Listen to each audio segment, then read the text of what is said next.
강혜신의 오늘의 미국.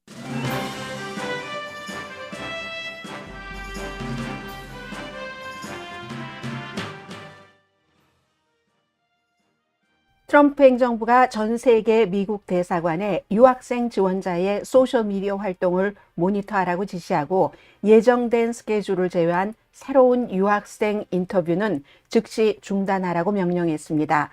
하버드 대학을 향하던 행정부의 화살이 전국 대학으로 퍼지고 그 여파는 세계로 번지게 됐습니다. 미국에 자국 유학생이 많은 중국은 미국은 유학생을 보호해야 한다고 촉구합니다. 유학생들은 유학생이 없는 하버드를 포함한 미국의 명문대학은 더 이상 지금의 위상이 아니라고 단정짓습니다. 하버드 대학이 80년 만에 처음으로 유명한 교수의 종신 재직권을 박탈했습니다. 정부와의 마찰 때문이 아니라 논문 데이터 조작 혐의 때문입니다. 트럼프 대통령의 사면도 세계적인 뉴스거리입니다. 탈세를 인정한 양로병원 CEO를 사면했는데 그의 어머니가 최근 1인당 100만 달러를 기부하는 말할라고 기금 모금에 참석한 뒤에 내려진 조치입니다. 대통령은 또한 탈세와 3천만 달러가 넘는 금융사기로 유죄 판결을 받은 리얼리티 쇼 부부도 사면할 것이라고 밝혔습니다. 이들 부부의 딸이 팍스뉴스 진행자인 대통령의 며느리와 인터뷰를 한 뒤에 내린 결정입니다. 캐나다의 군주인 찰스 3세 영국 국왕은 캐나다 의회에서 캐나다 주권을 보호하겠다고 왕조에 연설을 했습니다. 그러나 누구로부터 위협을 받는다 해서 누구라는 주어는 뺀 외교적인 균형을 맞춘 연설이었습니다. 비슷한 시간에 트럼프 대통령은 캐나다가 미국으로 합병되면 미국이 추진하는 미사일 방어 시스템 골든돔 사용이 무료라고 말했습니다. 보건복지부 장관이 임산부와 어린이에 대한 코비드 백신 접종 권고를 폐지했습니다. 보건복지부 장관이 코비드 백신 접종 권고 폐지를 발표하는 자리에는 질병통제국 관계자는 한 명도 없었습니다. 미국의 여름이 점점 뜨거워지고 있습니다.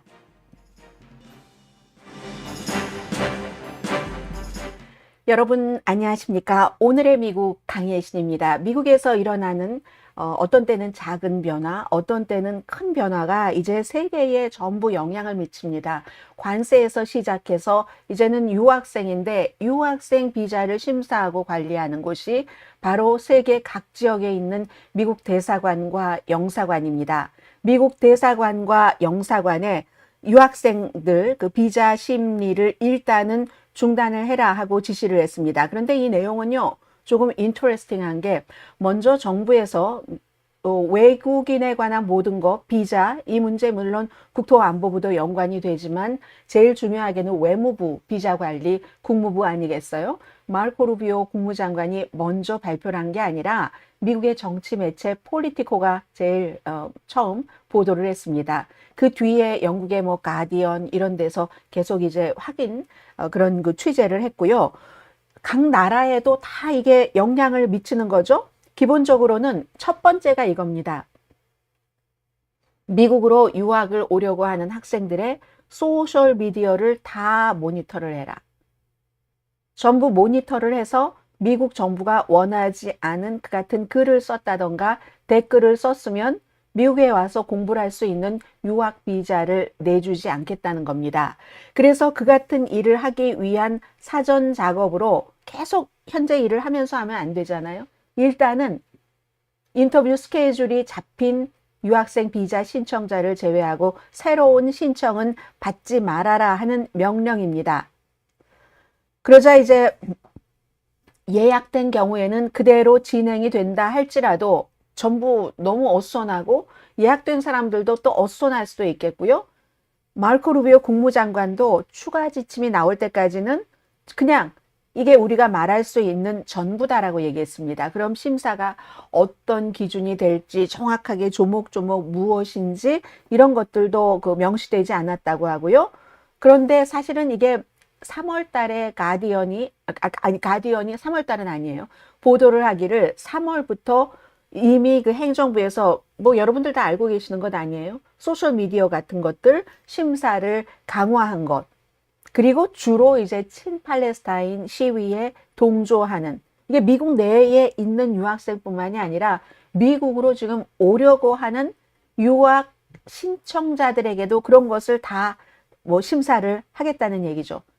이미 3월 달부터 미국의 영사들이 그게 할 일인지는 모르겠습니다만은, 영사들이 도대체 비자를 받으려고 하는 사람이 테러 활동을 했는가, 그리고 테러 조직에 가담이 돼 있는가 증거를 수집을 한다고 하거든요. 물론 영사관, 대사관의 정보 파트가 따로 있고 뭐 이렇기는 하지만 아무튼 그런 일들을, 그 증거를 찾고 있다고 얘기를 합니다. 그리고 4월 달에 미국의 국토안보부가 소셜미디어에서 반유대주의 활동을 하는 그런 사람들, 유대계를 괴롭히는 사람들, 이런 사람들은 우리가 이민, 어떤 형태로든 이민이든 거부를 하겠다는 것을 분명히 밝혔습니다. 너무나 많이 얘기돼 왔던 미국의 최고 명문 대학들을 겨냥한, 그러나 딱 꼬집어서 하버드 대학만 겨냥을 한 트럼프 대통령의 광범위한 단속이 이제 전체로 퍼져나가는 겁니다. 오늘 로스앤젤레스 타임스도 보니까 일면에 다른 모든 대학들이 전부 걱정하고 있다. 미국에요, 4년제 대학이 2,000군데가 넘습니다. 2,000 몇백 군데이거든요. 전부 우리에게 오는 것 아니야? 캘리포니아주의 UCLA나 USC도 마찬가지고요. 스탠포드도 있죠. 서부의 아이비리그라고 하는 캠퍼스에서 친팔레스타인 시위가 벌어질 때 반유대주의에 대해서 유대계 학생을 보호한다던가 학교가 이걸 제대로 대처하지 않았다. 그러나 우리는 이제 압니다. 꼭 그게 전부가 아니라는 것을. 기본적으로 트럼프 대통령과 트럼프의 지지자들이 아주 뭐 엘리트들을 재수없어 해요. 그 엘리트들은 명문 대학교에서 교수, 학생 이렇게 커간다고 생각을 하죠. 물론 그 얘기가 뭐 확인이 됐는지는 모르겠어요. 그 베론 아들이 아이빌리그 대학교에 가려고 하는데 아무 데서도 받아주지 않아서 트럼프 대통령이 아이빌리그 대학교에 뭐 앙심을 품고 있다. 그러니까 멜라니아 트럼프 여사가 아니다라고 하는데, 그것은 우리가 뭐 알 수가 없겠죠. 알 수가 없지만 또 아들이 뭐 아이빌리그 대학교에 못 간 건 안 갔는지 못 갔는지 뉴욕 유니버시티에 막내 아들이 입학을 했잖아요. 그래서 이제 그런 하버드뿐만이 아니라 전체적으로 미국 대학들이 너무 불안한 거죠. 미국에요, 오늘 아침 보니까 매체마다 달라요. 뉴욕타임스는 유학생이 한 100만 명이다 하는데 또 다른 매체들은 130만 명으로 봅니다. 100만 명에서 130만 명이지만 유학생들은 돈을 가장 펑펑 잘 쓰는 그룹입니다. 지역 경제도 그렇고 대학교도 그렇고 유학생들이 내는 돈에 많이 의존을 하고 있죠. 거의 뭐 한 438억 달러 정도 쓴다고 하고요. 2023년에서 2024년까지 1년 사이에 일자리만 하더라도 거의 38만 개를 만들어냈다는 거죠. 유학생들이 그 쓰는 돈으로. 그러니까 유학생 새로운 신청 일단 안 받겠다. 소셜미디어를 다 철저하게 심사를 하기 위해서. 이건요, 친팔레스타인 시위에, 그것도 뭐 개인의 자유인지 모르지만 어느 부분까지는 폭력이 수반되지 않는 한, 친이스라엘 시위도 있잖아요. 그럼 폭력이 수반되지 않는 한, 다른 사람을 힘들게 하지 않는 한 친이스라엘 시위나 친팔레스타인 시위가 더 이상 미국에는, 적어도 친팔레스타인 시위는 보장되지 않는다는 것이고, 그리고 그 같은 시위를 했던 하지 않았던 액티비스트만 얘기하는 게 아니라 시위를 했건 시위를 하지 않았건, 아니면 어린 학생이 참 가자지고 보니까 안 됐네 하고 어디에다가 댓글을 썼건, 그냥 활동하지 않은 사람들, 말하자면 주모자가 아니어도 미국 정부가 미국에 와서 공부를 하려고 하는 전 세계 모든 사람들의 소셜미디어를 샅샅이 뒤진다는 겁니다. 생각해 보세요. 트럼프 대통령은 누구보다도 표현의 자유를 외칩니다. 본인이 임기 1기 때 1월 6일 의사당 폭동사건 이후에 페이스북과 트위터에서 쫓겨났어요. 유튜브에서도 쫓겨났어요. 그때부터 굉장히 소셜미디어들이 너무나 이게 좌파야. 표현의 자유가 있어야지 돼. 이렇게 얘기를 했고, 실제로 일론 머스크도 딱 X를 사고 나서는 뭐 혐오스러운 말, 무슨 뭐 홀로코스트에 대한 거짓, 이런 모든 KKK의 주장까지도 다 담아내는 그릇이 지금 X입니다. 그런데 다른 나라에 미국에 와서 공부하겠다고 하는 뭐 학생이 아닐 수도 있고요. 지금은 그런 어쨌든 신청자들의 소셜 미디어를 샅샅이 뒤진다. 이게 미국의 대통령이 지금 하고 있는 일입니다. 미국이 늘 말씀드리잖아요. 이렇게 해보려고 해도 여기에 딱 걸리네. 이걸 좀 막아보려고 해도 여기에 딱 걸리네. 결론적으로 쫙 걸리는 거 법적으로 가면은 수정헌법 1조 표현의 자유죠. 그 표현의 자유, 어떠한 표현도 지금 할 수 있는 자유가 없을지도 모르겠습니다. 전부 이게 시작은 이렇게 하버드에서 된 거잖아요.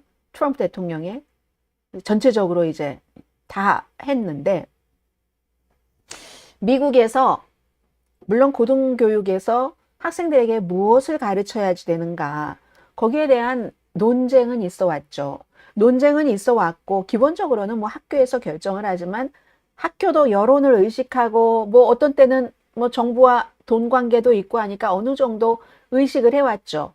근데 그런 논쟁과 의식 속에서 트럼프 대통령은 새로운 방식을 선택을 했죠. 하버드 대학교에 이미 기금 연방 정부에서 뭐 그냥 주거나 아니면 계약을 했거나 같이 정부와 합동 연구를 하는 것, 기금 3분의 1은 이미 완전히 없애버렸습니다. 나머지도 지금 없애겠다 하는, 그러니까 정부의 권력을 이용을 해서 정부가 원하는 쪽으로 정부의 견해에 따르도록 강요를 한다는 것은 이제 누구나 다 지적을 하고 있는 것이고, 다만 그 강요가 내가 생각할 때는 트럼프 대통령이 맞아 라는 사람들도 있을 테고, 그러나 맞지 않아, 특히 이 방법은 너무나 틀렸어 라고 얘기한 사람이 훨씬 많은 것 같고요. 대통령이 대학에서 무엇을 가르치고 무엇은 가르치지 마라, 뭐 딱딱한 얘기로 말하면 교과 과정 개편, 이렇게 말씀드릴 수 있죠. 누구를 고용을 해, 누구는 고용하지 마라, 어떤 학생은 받아들여, 쟤는 지금 왔어도 퇴학시켜버려, 해고해, 직원도. 그런 정부가 원하는 것을 따라야지만 이미 계약을 했었던 돈까지도 준다. 대통령이 이 같은 권한이 있는가 하는 거죠. 그게 이제 얼마 전에 10가지 요구사항이 담긴 하버드 대학교에 보낸 편지인데, 하버드가 거기에 따르지 않겠다고 했죠. 어제 하버드 대학교 총장의 얘기를 잠깐 들어보셨습니다만은, 우리는 학문, 당연히 이제 학문이 맨 앞에 있고 어떻게 하면 세상이 더 나아지는가 하는 것을 가르치는 교육을 하는 그런 그 기구이다. 대통령의 명령에 따라서 학교를 이런 식으로 저런 식으로 가는 곳이 아니라는 얘기죠. 그래서 지금 소송이 진행되고 있습니다. 대학 관계자들을 하버드 대학뿐만이 아니라 학문의 자유를 지금 위협하고 있다.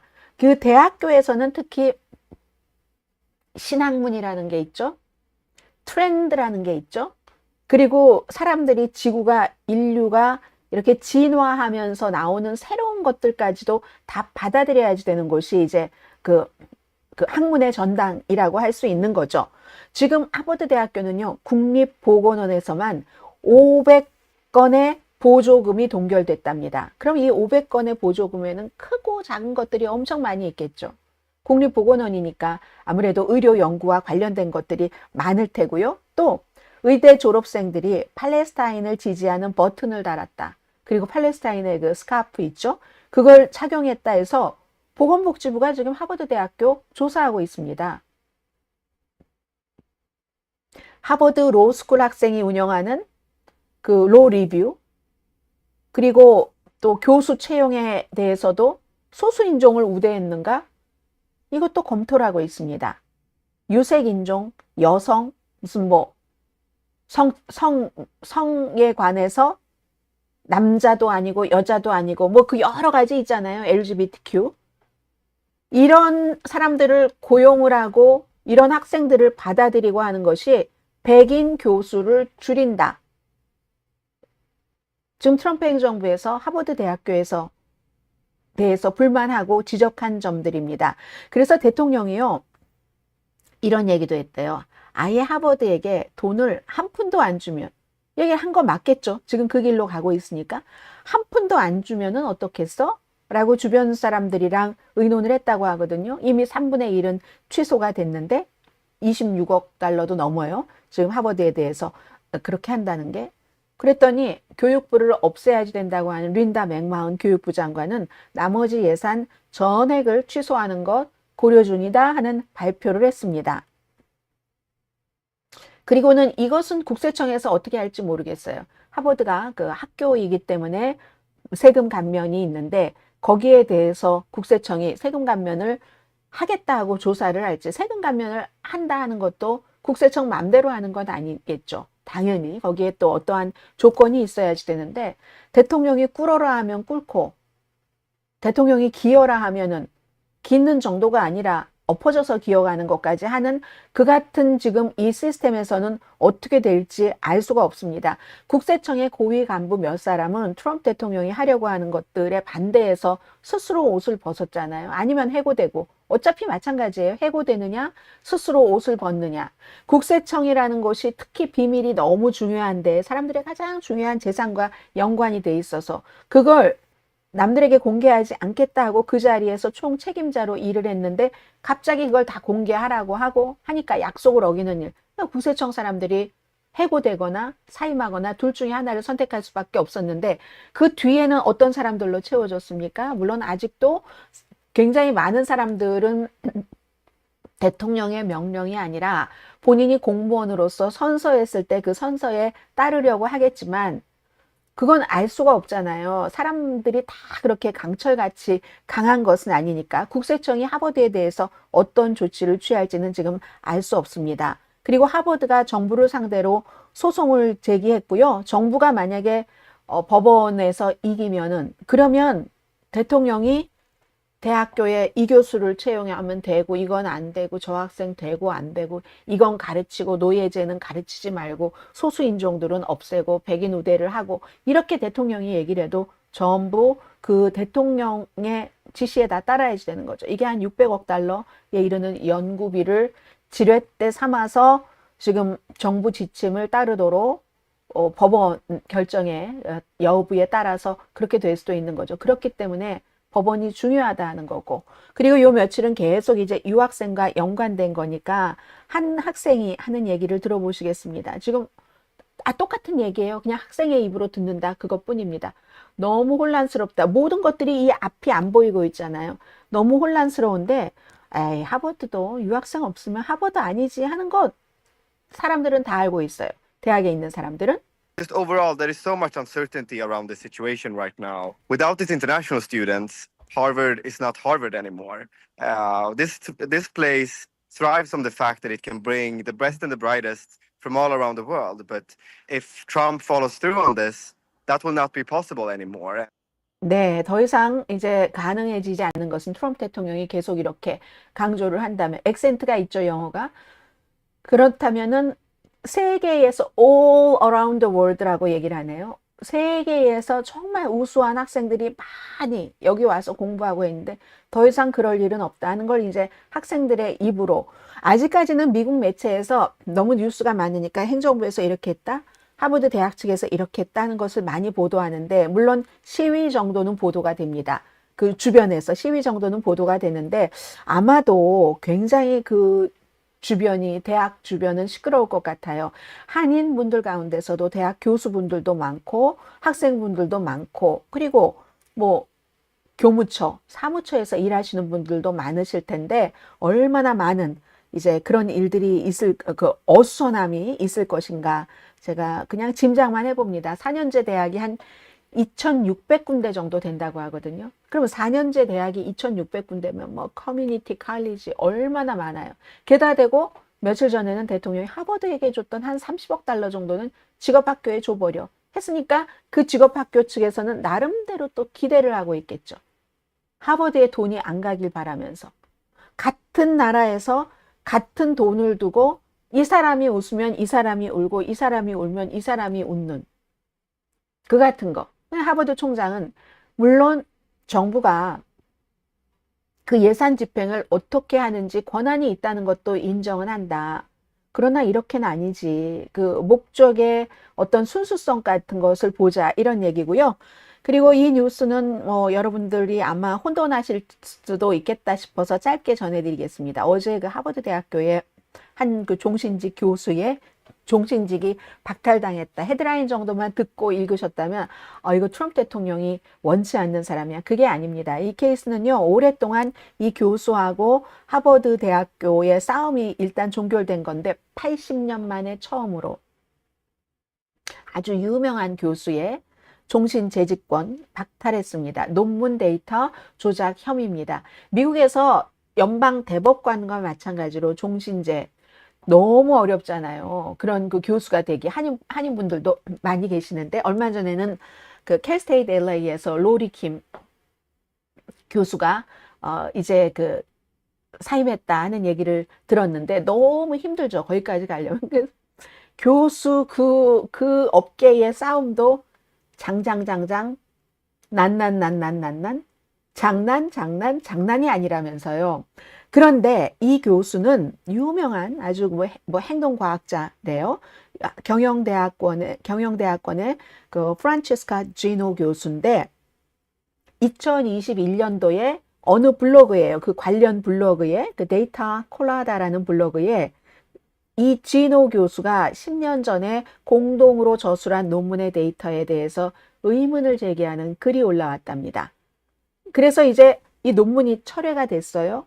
그 뒤에 또다시 이 데이터 이 콜라다라는 블로그 측에서 이 교수가 저술한 공동 저술한 또 다른 그 세 개의 논문에 대해서도 뭐 혐의를 역시 이 교수가 한 게 아니야 하는 혐의를 제기를 했죠. 그래서 이렇게 될 때 이제 당연히 대학 측에서는 조사를 했죠. 조사를 했더니 이 교수가 고의적이었거나 의도적이었거나 어쨌든 무모하게 이거 부정행위를 해서 논문 데이터 뭐 그렇게 했다 하는 얘기고 교수는 절대로 아니라고 합니다. 나는 절대 아니야 하고 오히려 하버드 대학교와 본인을 비난하는 사람을 상대로 쫙 소송을 제기해서 일부 소송은 지금도 진행 중입니다. 나는 사기를 저지른 적이 한 번도 없어. 혐의를 강하게 부인을 했는데 주변 사람들은 다 그 혐의를 인정을 한 거죠. 미국에서 종신직 교수가 이 종신 그 재직권 같은 것이 박탈되는 것은 거의 없죠.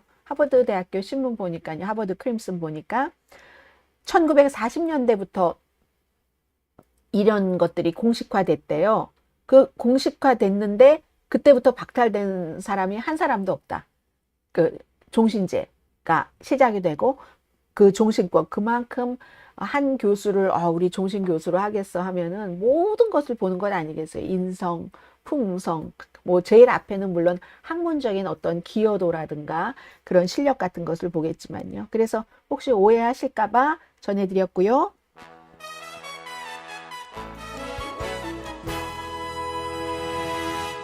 자, 오늘 미국의 그 탑뉴스를 좀 전해드리겠는데요. 미국의 탑뉴스가 이런 내용입니다. 여러분들 이 두 가지 케이스는 보통 일상생활에서도 볼 수 있는 그 일이기도 하고요.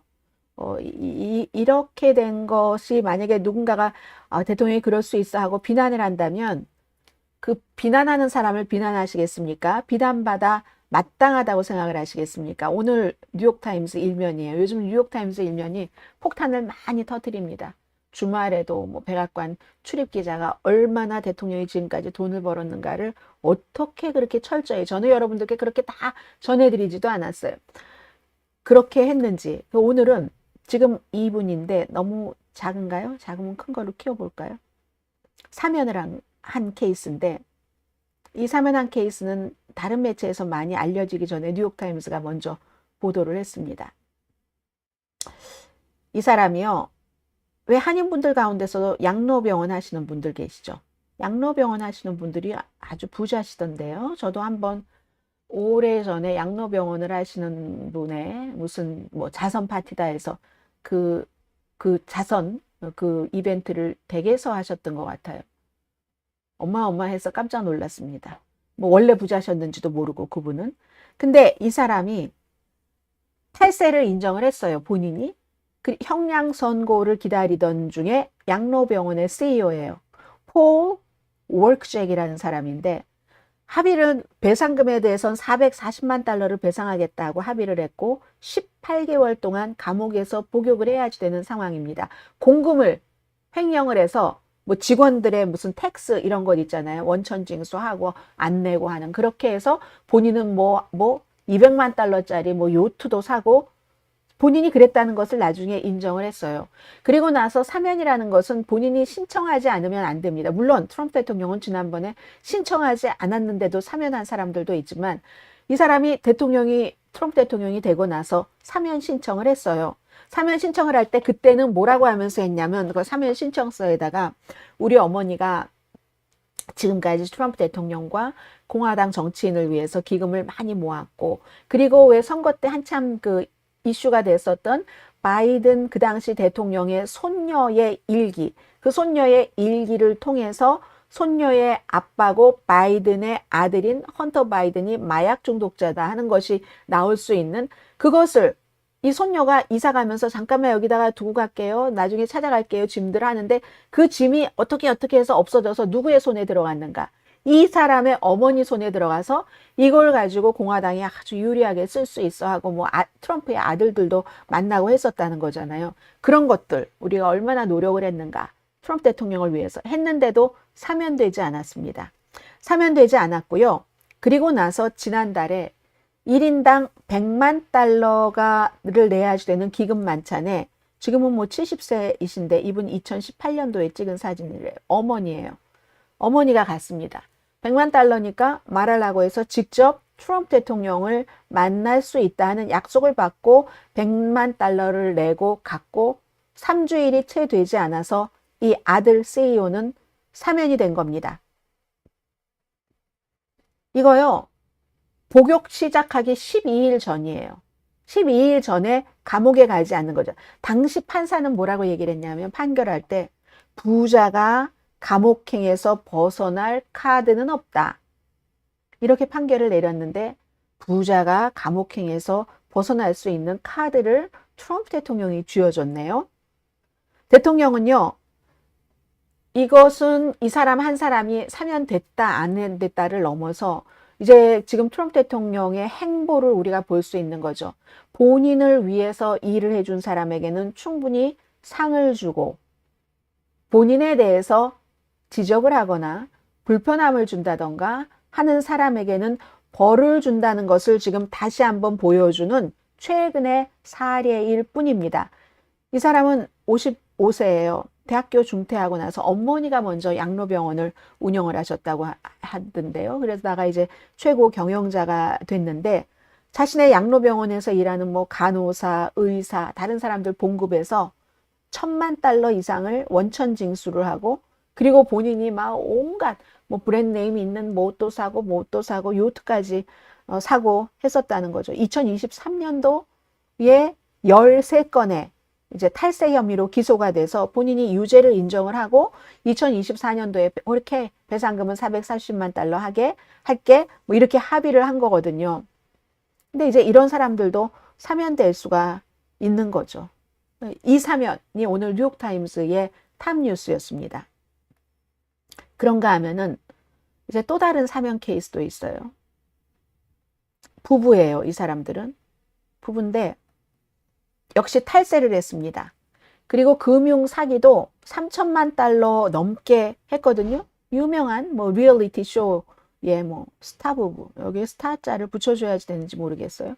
근데 이 사면한 시기는 이 부부의 딸이 박스에 지금 대통령의 며느리인 라라 트럼프가 일하고 있잖아요. 라라 트럼프와 인터뷰를 하고 나서 내린 결정이랍니다. 물론 그 딸이 지난번에 전당대회에서도 연설을 하기도 했어요. 타드 크리스리, 줄리 크리스리 이 두 부부인데요. 뭐 여러 가지 뭐 쇼를 하고 쇼가 하도 인기가 있어서 막 카피본도 나오고 그랬거든요. 내슈빌하고 애틀란타에서 부동산 일도 했었고요. 그런데 배심원단이 2022년도 6월 달에 뭐 탈세, 은행으로부터 3,600만 달러나 되네요. 이걸 이제 사취한 혐의로 유죄 판결을 내렸는데 이달 초에 이 커플의 딸인 커플의 이 딸이에요. 이건 전당대회 때 연설을 하는 모습이고요. 팍스 뉴스에서 트럼프 대통령 며느리와 인터뷰를 하고 나서 이 부부는 그 당시에 뭐라고 주장을 했냐면 이거 다 우리 잘못 하나도 없다. 직원이 한 거야. 이래서 보스를 잘 만나야 된다니까요. 온박 뒤집어 쓸 때도 있다니까요. 판사나 배심원이 바보입니까? 전적으로 우리는 아무런 잘못이 없고 배심원 탓이다 했는데 3주일 동안 재판을 하니까 유죄 판결이 남편은 12년, 부인은 징역 7년을 선고받았고 그리고 이 사람들의 회계사의 도움이 있었어야지만 됐겠죠. 그래서 회계사도 유죄 판결을 받아서 회계사가 제일 낮은 3년 징역형을 받았습니다. 그런데 이 딸이 사바나 크리스리가 2024년도 지금 밀와키 전당대회에서 연설할 때였거든요. 그리고 이 연설하고 하는 장면도 막 트럼프 대통령 주변 사람이 뭐 이렇게 뭐죠? 얘기도 하고, 그리고 역시 트럼프 대통령의 보좌관이 온라인에 영상도 이렇게 올렸는데, 이들 부부의 자녀들과 트럼프 대통령이 통화하는 모습이 담겨 있었습니다. 그때 트럼프 대통령이 부모님은 곧 자유로워질 거야. 억울함을 벗게 될 거야. 뭐 내일 안에 그렇게 되길 바래. 이런 얘기도 했었고요. 내가 개인적으로 알지는 못하지만 안부 전해주고 뭐 잘 살길 바래.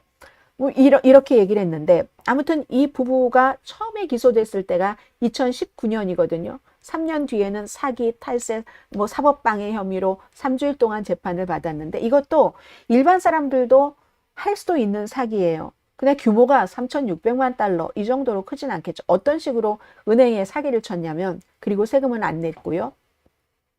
은행에서 대출을 받기 위해서 막 가짜로 뭔가를 하는 거예요. 가짜로 뭔가를 해서 막 자동차도 의리의리하게 하고 옷 그런 거 있잖아요. 뭐 여행도 화려하게 하고. 그리고 나서는 또 사기 대출을 받습니다. 사기 대출을 받아서 원금 갚고 또 쓰다가 또 이런 식으로 자금을 다 썼어요.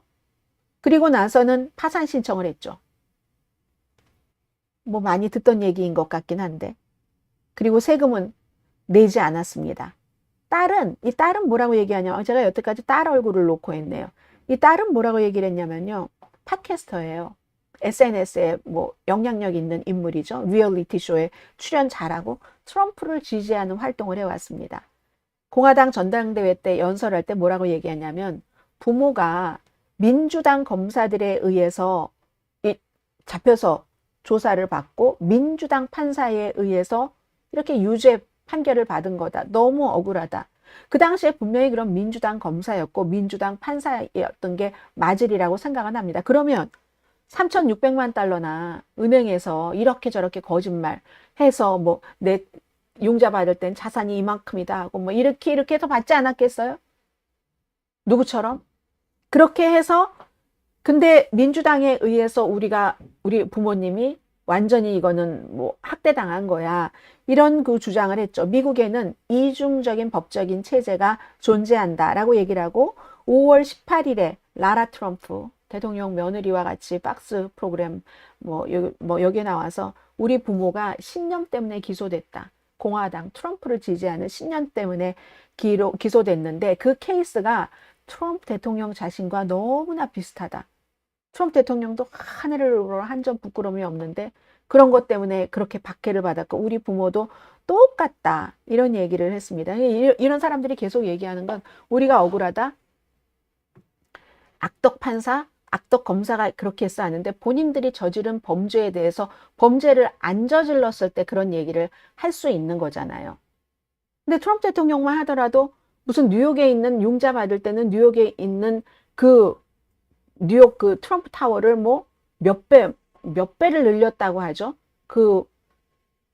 뭐죠? 스퀘어핏도 뭐 3배를 늘렸다고 하던가요? 이런 식으로 하고 세금 낼 때는 마이너스라고 하고 이렇게 하는 거잖아요. 아무튼 그래서 이게 이제 다가 아니잖아요. 트럼프 대통령이 또 월요일에 사기, 뇌물수수 혐의로 유죄 판결을 받은 버지니아주의 셰리프도 사면을 했죠. 배심원단이 이것도 유죄 그 판결을 내린 거죠. 뭐 아무런 훈련도 받지 않은 사람에게 뭐 셰리프 배지도 주고 어디서 뇌물 받고 뭐 했고 해서 올해 징역 10년형을 선고받는데 딱 그날이었던가요?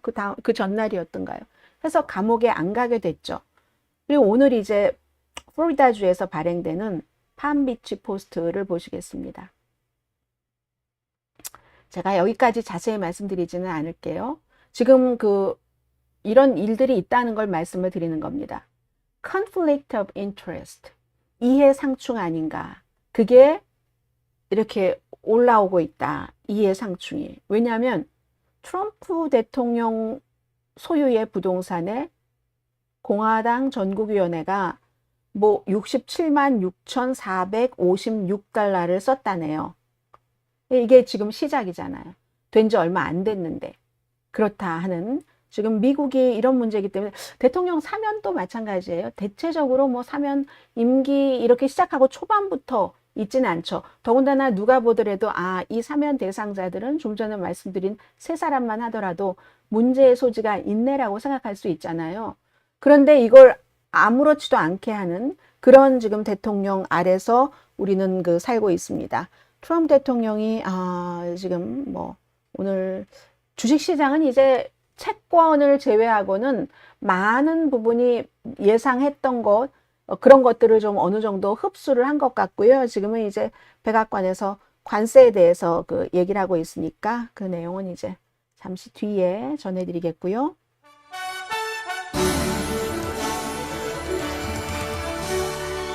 왜냐하면 관세는 그 사이에 지나갔고 무슨 뭐 러시아, 가자 이런 데에 대한 얘기를 하는데 러시아나 가자나 이런 것은 우리가 러시아나 가자에 살고 있는 사람도 아니기 때문에 아주 정말 중요할 때 쫙 들어가야지 될 때는 있지만 시시콜콜이 따져 들어갈 수는 없으니까. 그리고 어떤 때는 기자들과 그 담당자들 사이에서만 굉장히 관심이 있는 그런 이슈들도 있고요. 자, 지금 이 시간에는 제가 여러분들께 캐나다의 스토리에 대해서 이렇게 말씀을 드리게 될 줄 단연코 몰랐습니다. 캐나다의 이 마크 카니 최근에 트럼프 대통령에 반대하다가 정말 어떤 부분적으로는 어부질이 비슷하게 총리가 된 마크 카니가 초대를 해서 영국의 찰스 3세 국왕이 어제 캐나다에 갔었잖아요. 그 캐나다 국왕 연설을 조금 전해드릴 텐데, 자 우선 그러면 Overall, there is so much uncertainty around the situation right 이거 하버드고요. 이건 아니고, 자 분위기가 이랬었거든요. 그다지 막 화려하거나 그러지는 않았어요. 찰스 그 국왕이 갔었을 때 캐나다요.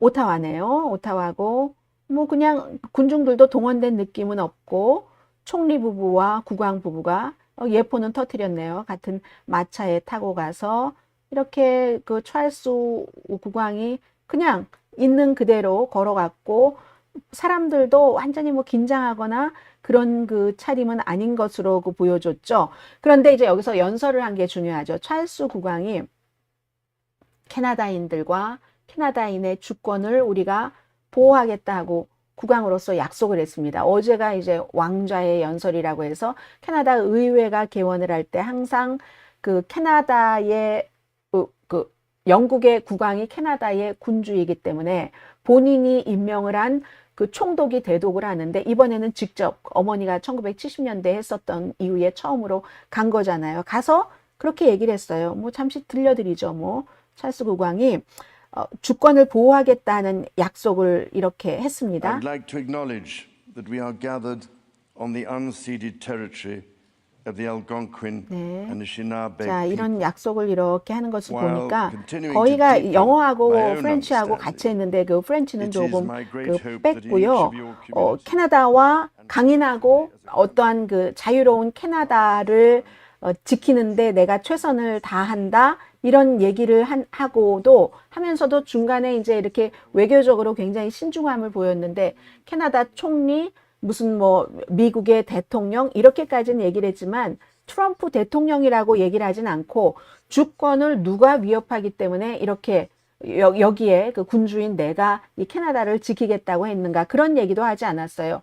그리고 무역도 개방적으로 해야지 된다 이렇게 말했지만 그 트럼프 대통령이 말하는 관세에 반대한다고 트럼프라고 얘기하지 않았고 뭐 민주주의라든가 법치라든가 또 뭐 자유 이런 게 지켜져야지 된다 하는 말을 할 때도 이 트럼프 대통령이라는 말을 하지 않았습니다. 그리고 중간에 좀 들어보셨을지도 모르겠는데 지금 국경을 넘나드는 펜타닐 이런 거 얘기할 때도 마찬가지였고요. 전체적으로 트럼프라는 이름은 얘기하지 않으면서도 이 캐나다 사람들을 이렇게 보호하는 것 같은 지금 그런 모습을 보여줬거든요. 그리고 또 하나는 캐나다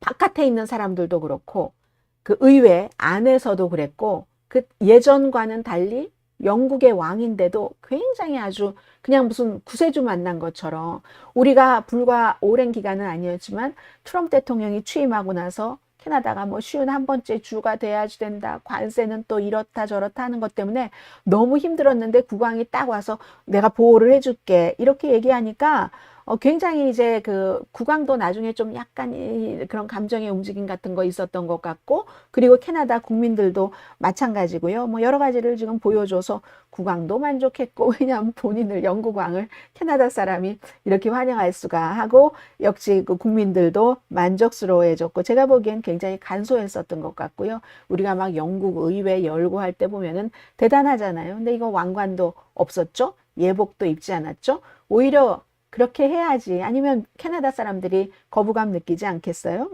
양복 차림에 그냥 보통 그런 모습이고 그리고 가장 많이 보여줬던 점은 그런 거죠. 그 인디언 예전에 이제 식민지하고 뭐 이럴 때 인디언에 대한 탄압이 있었기 때문에 그 인디언의 후손들을 만나고 하는 거 이게 이제 의사당 안이나 밖에서 다 그랬는데 혹시 1, 2, 3 The king is 네. the king of Canada. 지금 이제 So all 사람들과 얘기도 institutions, 하고요. from indigenous 마크 peoples 카니가 through 말하잖아요. the Senate, the Parliament, 온 종류, 많은 종류의 사람들이 함께 이제 있었다. 원주민들까지 그렇게 있었다. 저 뒤에도 보이네요. 전통 의상 같은 것도 보이고 머리 장식을 한 원주민 그 공동 대표도 보이고 그리고 이제 역시 국왕이 뭔가를 이렇게 놓는 장면들도 보이네요. 제가 이 두 개, 세 개는요, 이상하게 소리가 안 들려서 적당히 어림짐작으로 했습니다. 그리고 또 이렇게 보니까 오랜만에 제가 캐나다 의회가 개원하는 걸 봤잖아요. 굉장히 그 미국보다 더 자유스럽다? 자연스럽다? 하는 것, 그리고 억지로 꾸민 것 같지 않은 그런 모습들이 좀 느껴졌거든요. 저스틴 트루도 얼마 전까지 총리였는데 저스틴 트루도 초록색 운동화 신고 나타난 그런 장면들도 있었습니다. 자, 그리고 바로 어제였잖아요. 이 비슷한 시기에 트럼프 대통령이 캐나다가 미국으로 병합되면 미국이 지금 추진하고 있는 미사일 방어 시스템 골든돔 사용이 무료다. 이렇게 얘기를 했어요. 대통령도 다 알고 한 거죠. 영국 국왕이 와서 캐나다를 보호하겠다라고 얘기하니까 지금 미국 대통령이 임기 끝나기 전에 뭐 2천억 달러도 안 들여서 이걸 완성하겠다라고 얘기하고 의회 예산국은 2천억 달러가 뭐야 8천억 달러도 더 들 텐데 1조가 넘을지도 몰라. 그리고 임기 전에는 이제 완성되기 어려운 것으로 전문가들은 보고 있기는 하고요. 캐나다가 아니면은 610억 달러를 부담하거나 그 캐나다도 아무래도 미사일 방어 시스템 관심이 있지 않겠어요? 그리고 관심이 있다고도 마크 카니가 총리가 얘기를 했었어요. 그런데 어제요. 이게 굉장히 요즘 그 국제적인 이슈도 사이클이 빨리빨리 변합니다. 미국 트럼프 대통령은 610억 달러를 부담하거나 아니면 51번째 주로 합병이 돼. 그럼 이거 그냥 씌워줄게. 우리가 이 우산 이렇게 얘기를 했거든요. 근데 캐나다의 마크 카니 총리는 유럽연합과 국방협력 발표를 했습니다. 이거 보면은 아직까지 자세한 내용이 나오고 있지는 않는데 이제 우리는 뉴스 흐름만 보면 되는 거잖아요. 흐름이 모든 분야에서 뭐 경제라든가 방위라든가 안보라든가 국방이라든가 지금까지는 미국을 떼어놓으면은 우리가 살 수 없었어. 이렇게 생각했었던 국가들이 아주 바로 국경이 맞대 있는 미국을 들고 유럽연합과 뭔가 협력 강화를 한다는 얘기잖아요. 그래서 7월 1일까지 뭐 캐나다가 그 부분에 대해서 뭔가 결정을 조금 내린답니다. 방위비 지출에 뭐 1달러를 방위비를 캐나다가 지금 지출하면요. 75센트가 미국으로 간답니다. 여러 가지 지금 이렇게 돼 있는 이거를 옮기겠다는 얘기예요. 캐나다는. 왜냐하면 마크 카니가 어제 이렇게 얘기를 했거든요. 1달러 캐나다가 방위비를 지출하면 그 돈이 75센트가 미국으로 가. 이건 현명한 것 아니야. 한국에서도 늘 그렇게 얘기했던 거잖아요. 무역 협상 이런 얘기를 하면 무역만이 무역이야? 우리가 억지로도 업데이트도 안 돼서 고물 비슷하게 된 미국 무기도 얼마나 사주고 있는데 그 돈이 얼만데 라는 얘기를 하잖아요. 캐나다도 비슷하게 하다가 어느 정도까지는 안 보고 하니까 그냥 가보자, 참아보자, 가보자 하다가 이건 아니겠네. 위험이 조금 되더라도 다른 길을 찾아가야 되겠네. maybe 그런 게 아닌지 모르겠어요. 지난주만 하더라도 캐나다 총리가 미국의 이 골든돔 여기에 관심이 있다. 이런 얘기를 했었거든요. 그리고는 이제 트럼프 대통령 군사 퍼레이드 얘기요. 군사 퍼레이드가 이제 점점 그 생일 파티와 겸해진다는 얘기가 많이 나옵니다. 오늘 더 힐의 보도를 보니까 물론 육군 창설 250주년이니까 뭔가를 하는 것 할 수 있는데 점점 이제 트럼프 생일 이런 거 많이 나오고 아담 쉬프 캘리포니아가 지역구인 연방상원의원이 어제 그 X에 올린 거 보니까 여기 요즘 북한이 너무 많이 나와요. 아니 북한, 러시아, 뭐 중국에서 군사 전시할 때 그런 사람들이 왜 전시를 해? 사람들에게 겁주려고 하는 거잖아. 그리고 다 독재자잖아. 독재자들이 왜 군사 퍼레이드를 좋아하냐고요? 국가에 메시지를 보내기 때문에 그렇다. 내가 이 무력을 손에 쥐고 있는 사람이야. 내부적이든 외부적으로든 내가 이 무력을, 이 막강한 무력을 마음대로 사용할 수 있는 사람이야. 이걸 보여주기 위해서 김정은이나 시진핑이나 블라디미르 푸틴이 군사 퍼레이드를 하는데 미국이 그걸 한다고 이렇게 얘기를 하죠. 전체 4,500만 달러가 든다고 얘기를 했잖아요. 그러면 4,500만 달러면 미국의 무역자가 얘기를 한 관세로 뭐 미국이 1년에 6천억 달러 그럴 리도 없지만 벌어들인다면서요. 거기에 버금가는 돈을 하루에 군사 퍼레이드 다른 나라에서 볼 때 미국이 왜 저러지? 저런 거 왜 하지? 하는 거에 하루에 4,500만 달러를 쓴다는 거잖아요. 근데 이 얘기를 기자가 물어봤을 때 트럼프 대통령이 한 얘기가 그 가치에 비하면 껌값이다. 땅콩값이다고 했어요. 피넛이라고 얘기했어요. 그 돈은 그 가치에 비하면 피넛이다. 트럼프 대통령 그렇게 말했습니다. 자, 오늘 마지막 섹션입니다. 오늘 마지막 섹션이고요. 이상하네요. 외장 헤드폰으로 돼 있는데 왜 갑자기 안 들리는 거예요? 안 들려도 저는 그냥 감으로 갑니다. 근데 여러분과 하도 오래 같이 방송을 해서 감으로 방송을 해도 어느 정도는 방송을 커버할 수 있습니다. 지금 두 가지 실용 뉴스를 전해드리겠습니다. 보건복지부 장관이 임산부와 어린이에 대한 코비드 접종 권고를 폐지했습니다. 이게 이제 오늘 워싱턴 포스트의 일면 탑 뉴스거든요.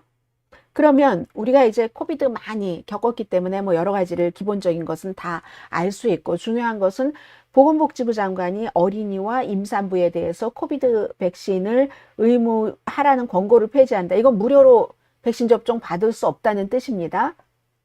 그러는데 그 자리에 왜 질병통제국 관계자가 한 사람도 없었습니까? 몰랐대요. 워싱턴 포스트가 보도한 거 보니까 로버트 프란시스 케네디 장관이 그렇게 본인이 결정을 해놓고 사전에 관계자들에게 통보하지 않고 발표를 해버렸답니다. 그러니까 AP통신이 보건 전문가들이 이 문제에 대해서 즉각 이제 의문을 제기했다. 왜냐하면 케네디 장관이 백신에 대해서 늘 그 회의적이었던 그런 사람이잖아요. 그리고 그러니까 뉴욕타임스는 뭐 다 이런 매체들이 오늘 크게 다뤘어요. 임산부는 코비드로 인해서 굉장히 합병증도 일으킬 수 있고 중증을 일으킬 수 있는 고위험군이다. 그리고 임산부가 백신 접종을 맞으면 신생아가 태어났을 때 한 6개월 정도까지는 엄마가 맞은 것에 영향을 조금 받는데요. 보호가 되는 거잖아요. 그리고 그 어린아이 신생아들도 그 코비드에 대한 게 노약자 수준과 마찬가지로 좀 위험군이잖아요. 물론 전에 이제 그 코비드 백신 맞았거나 코비드 걸렸던 그런 그 어린이들은 증상이 가볍지만 면역이 전혀 뭐 없는 그런 어린이들은 힘들잖아요. 그럼 이건 또 무엇을 얘기하느냐? 질병통제국, 보건 전문가들. 이 사람은 보건에 관심은 있었지만 전문가는 아니잖아요. 보건복지부 장관이. 이렇게 보건복지부 장관이 되는 나라도 거의 없겠습니다만은. 그런데 하나는 약속을 어긴 거죠. 청문회 할 때 백신에 대해서 거부 반응 일으키지 않을 것이다라고 얘기를 했잖아요. 그 당시에 루이지아나 공화당 상원의원 빌 캐시디 의원에게 어린 아이들의 예방접종에 관해서 나 아무것도 바꾸지 않겠다고 공약을 했습니다. 인준청문회에서. 그 약속을 뭐 어긴 거죠. 원래 그 질병통제국에서는요, 6월 달에 이제 연구를 조금 더 하고 회의를 열고 새로운 권고안을 어떻게 할까 표결을 할 예정이었어요. 절차가 필요 없어요. 이 행정부는. 많은 부분에서. 뭐가 있고 과정이 있고 투표가 있고 거기서 또 안 나오면 또다시 뭐가 들어가고 해야지 되는데 그런 것들, 그럼 어떻게 돼요? 다 없어진 거죠. 장관이 그냥 땅땅땅 발표를 해버렸기 때문에 사실상 이런 모든 것들이 무력화됐다는 거. 그럼 이것은 또 백신 접종을 맞는 그 뭐 임산부라든가 어린 아이들이라든가 그런 대상자뿐만이 아니라 뭐 약국, 의사 모든 게 다 이제 혼란이 되는 겁니다. 그런데 요즘에요. 어제 저희 어머니가 그러셨어요. 제가 오늘 코리아타운에 나간다고 하니까 마스크 쓰고 나가라. 친구들과 밥 먹었더니 요즘 코비드 19이 한창이라고 하더라. 근데 실제로 뭐 중국이나 그 인접 국가에서 그렇다고 하잖아요. 아무튼 요즘은 그러니까 제가 하나 더 말씀드리고 싶은 것은 이제는 예전에는 미국에서 보건복지부 관계자, 무슨 어떤 법무부 관계자 하면 웬만큼 존중을 하고 말을 들었거든요. 스스로 다 알아서 해야지 될 지금 그런 형편이 아닌가 조금 무서워진다 하는 기분이 들기도 하고요. 그러나 상식은 살아있겠죠. 우리가 상식도 살아있고. 자, 오늘 마지막 뉴스입니다. 이 USA Today의 일면의 뉴스인데요. 미국의 시위가 점점 핫한 날이 많아진다. 더운 날이 점점 늘어난다는 얘기예요. 이것도 역시 건강과 관련이 있고 이제 조금 있으면 여름이 옵니다.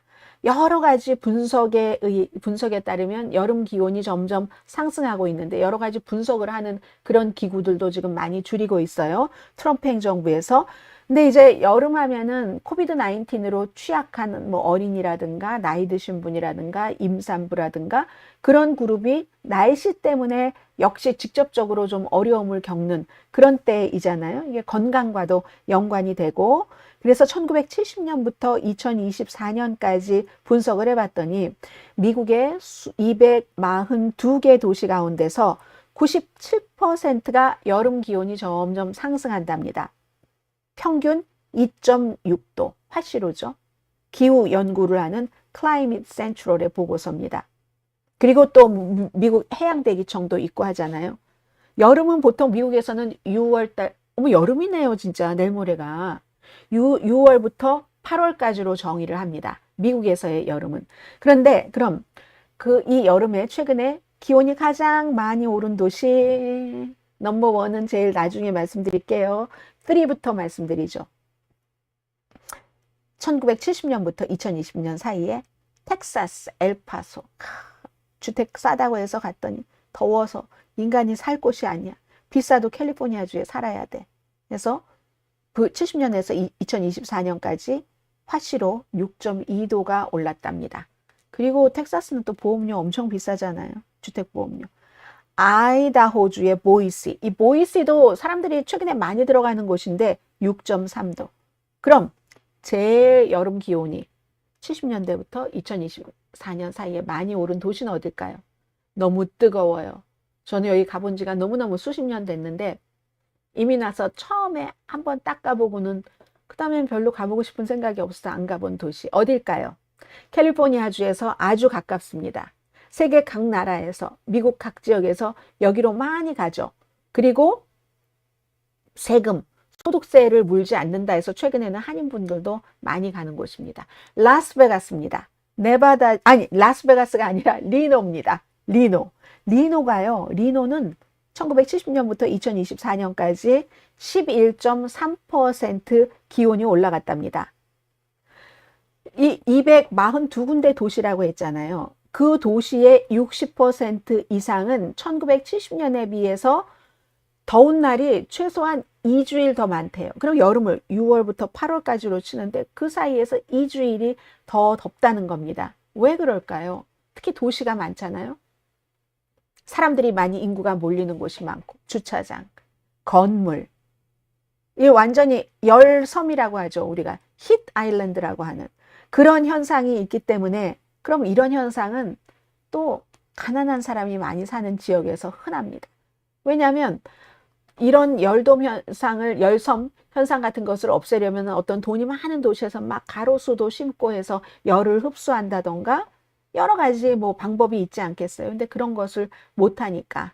그래서 2025년 여름은 미국 대부분 지역에서 여러분들 지금 많은 분들께서 방송을 보고 계시는데 여러분들이 살고 계시는 그 어떤 지역이라도 대체적으로 시골보다는 도시가 많지 않겠어요? 다른 해보다 더울 가능성이 굉장히 높다. 그러니까 미리 잠도 많이 주무시고 여러분들 건강 챙기시기 바랍니다. 자, 오늘 수요일이에요? 화요일이에요? 수요일 맞죠? 수요일 오늘의 미국 여기서 마치겠습니다. 목요일인 내일 뵙겠습니다. 여러분 고맙습니다.